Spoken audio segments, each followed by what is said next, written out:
Hey, Cantney here.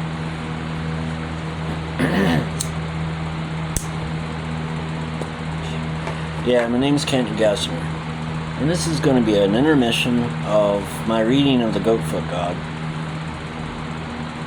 Talk a little bit about myself.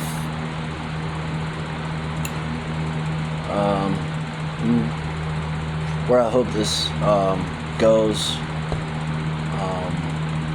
I don't know what I want to do. I mean, I'm an actor by profession and also a writer. Mostly autobiographical writer, because I got so much to talk about, so much experience I've gone through. And I'm a pretty good writer. But the main thing is acting, because that's what I changed my name for to Cantney for show business reasons. I did this back in 1995 when I was 19. Go figure. I'm 48 now. And I left my hometown of Greensboro, North Carolina, where I grew up mostly. Came out to Los Angeles, California. And I didn't make it as an actor like I was thinking I was going to make it. I was looking up to Jim Carrey, because I was like really into farce comedy, but I also like drama, serious stuff. So I guess the only person I really looked up to was probably Leonardo DiCaprio back then. I liked him in What's Eating Gilbert Grape, because I saw how he was able to have a wide range of his acting capabilities, and I wanted to do that. I didn't want to turn out like Jim Carrey, where he's just strictly labeled to comedy. Even though he did some good stuff, some dramatic stuff, real serious, but he got mostly known for comedy. Anyway, I came out here to get into acting, and it didn't really work out as planned. But I am still an actor. I don't like to talk about, I never made it or anything, because I'm always an actor. That's the thing about acting. Acting is about living your life, living it to the fullest, and understanding who you are and how you became what you are based on your conditioning. But that's not who you are, because you can be in any man's shoes and you're still who you are, as such as me, Cantney Gesner. Who's Cantney Gesner? Well, before I became Cantney Gesner, changed my name to him, I was John Bass, David Jonathan Bass to be exact. And I didn't like who I was as John Bass because of what was projected on me being John Bass. Also, before I was 13 and was adopted as John Bass, I was Jonathan Huckabee. That was my birth name, DJ Huckabee. And I didn't like what was projected on me then either. So I became Cantney Gesner, which to me means new life. And lovely music. I don't know how I came up with that exactly, but somehow I came up with that. Now I know how I came up with new life, because this was going to be my new life.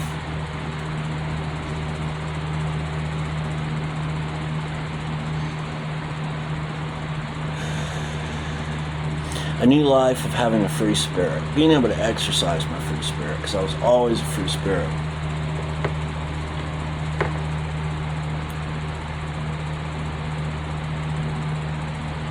And I got that confirmation from a phone call I made when I was 17 years old, that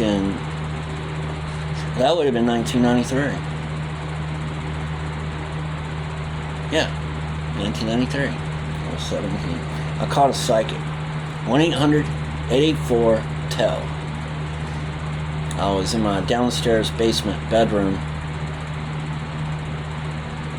It was like 1 in the morning when I made that phone call. And I don't know, I was spiritual, so I was raised in the church, Southern Baptist Church, so it was a big no-no for me to call a psychic. But I did it anyway. And she told me what I already knew. And I couldn't believe, like, the details. Because I only gave her my name and my birth date, me being an Aquarian, born in 1976.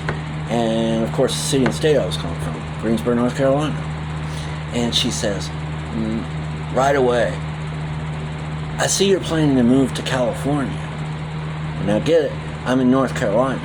You're planning to move to California, somewhere in Southern California, I see. But not this, it's going to be in the summer, but not this summer, but the next summer. And I'd already planned that. Like, she knew. I don't know how she knew that, like, detailed. And she said I was going to become an actor, which I had planned, and be very successful. Oh man, that just really made me happy. Hearing that confirmation and like just being blown away. Like, how does this psychic know this? So, but she also told me, you remind me of James Dean. And she asked me if I knew who James Dean was. And I was like, not really. But I've heard of his name. He was an actor. That's all I knew. And she says, yeah, you remind me of James Dean. So then I started looking into James Dean, and I just couldn't believe the parallel life we've had growing up and everything. We're so much alike. But that really gave me that really gave me more to just go after my dream, because I really felt like James Dean felt going after my dream like he did. So anyway, that was the confirmation I got to go to California. Here I am, what is it, like freaking 29 and a half years later? I'm still in California. Lost my entire family on account of it, and all my freaking friends, but of course they weren't really my friends. Or they would have stayed and they weren't really my family, or they would have continued to love me. But they didn't.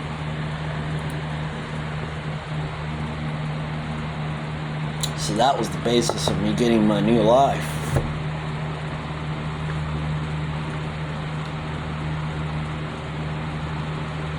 And yeah, after all these years, I got my own place now, my own one-bedroom apartment here in LA, and I have the basics. I have a vehicle, drive around.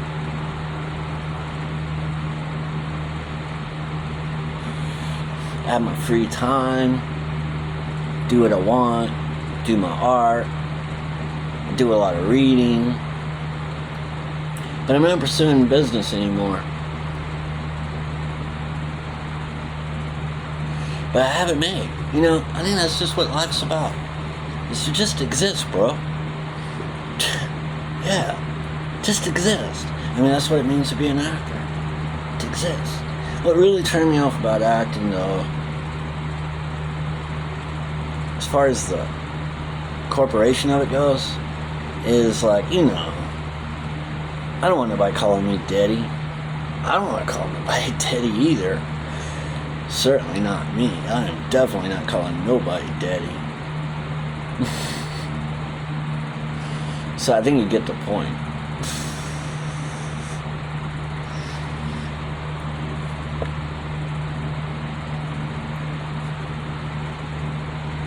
There's so much to talk about. I'm so lost in my mind. How do I even begin?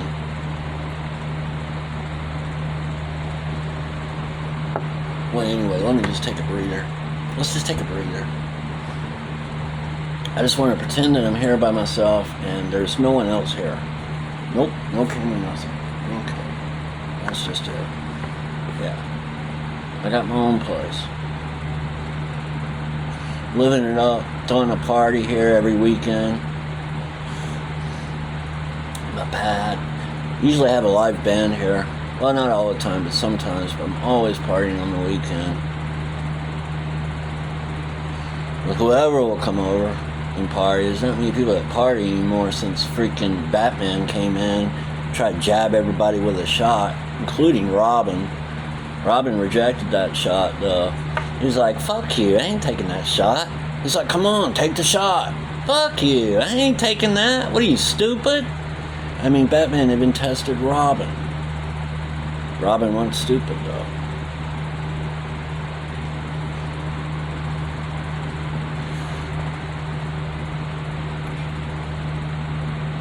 So anyway, that's how long I've had this place, since that lockdown.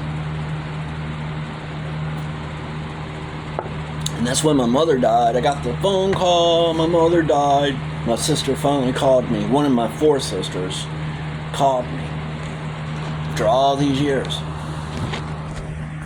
Told me she's dead. She had taken the Batman shot, and she had lung issues already from having so many pneumonias throughout her life. She had, underlying conditions, so took her out. And then my stepdad, her husband, he took the shot and had a cardiac arrest. Anyway, should I say shot? Fucking Batman. He sucked Batman's nipple. That's what it was about. Fuck sucking Batman's nipple. Fucking dumbass. Gonna fucking suck Batman's nipple and then talk about he's a Christian. This, the Bible, it's always about this. Better give your life to Jesus Christ. Yet they went and did that. And then the audacity of them to call me gay growing up.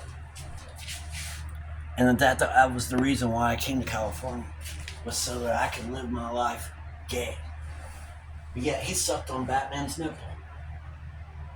He's still alive doing his thing, I guess.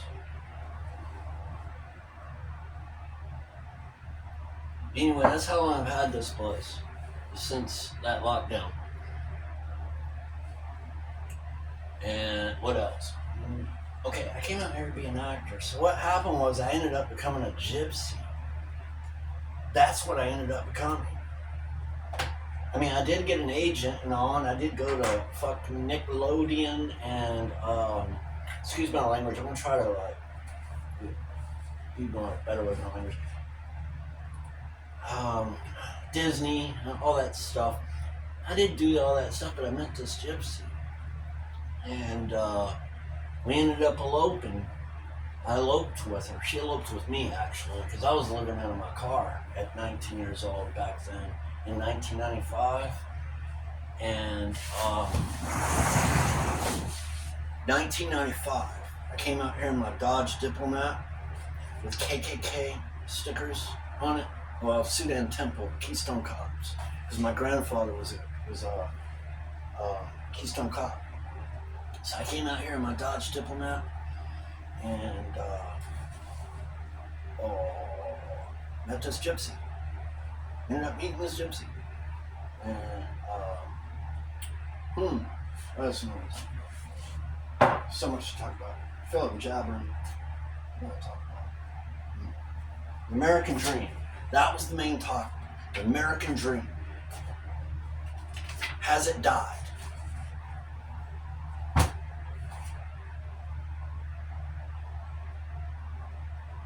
Well, I'm still alive. So certainly the American Dream hasn't died. Did I become an actor? I became a survivalist. That's what I became. 29 years. And I survived.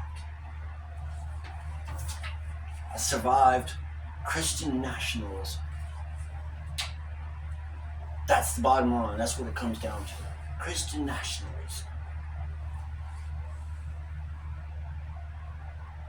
Whatever that means. So anyway, what were we talking about? I do smoke weed. So maybe my mind is kind of like flocking around here and there, every which way, because of the weed I've been smoking since then. I don't know. But that's all I do. And so, I'd like to do some monologues. That would be really cool. Put some monologues together and be able to do it, but my memory is like shot. I mean, I'm 48 years old. That can contribute to it. Certainly, pot. Anyway, where was I? What do you want to know? Let's see. What would the audience want to know? I guess I'm going to find out after I upload this. Maybe you guys can tell me what you want to know. I don't need you to tell me what you need to know. I already know what you need. You need a drink of OJ. That's when I came out. It was during OJ. Well, it was during the start of the OJ trials. That's when I came out. I even saw the helicopter following him. When they took him to court, there was a helicopter in the sky going back and forth to court. I don't know. So much to talk about. Anyway, what's the point of this? The American dream, is it dead? Who knows? I'm going to cut this. I might get back to y'all later. I got to get my mind right. I got to be able to flow with this. But anyway, this is just a gist of the intermission. I'm going to get back into narrating the Goat Foot God. That makes more sense. Anyway, thank you for joining me, Cantney Gassner. I'd love to be able to open up and talk to you some more as soon as my tea flows better. Give me some more. Good night.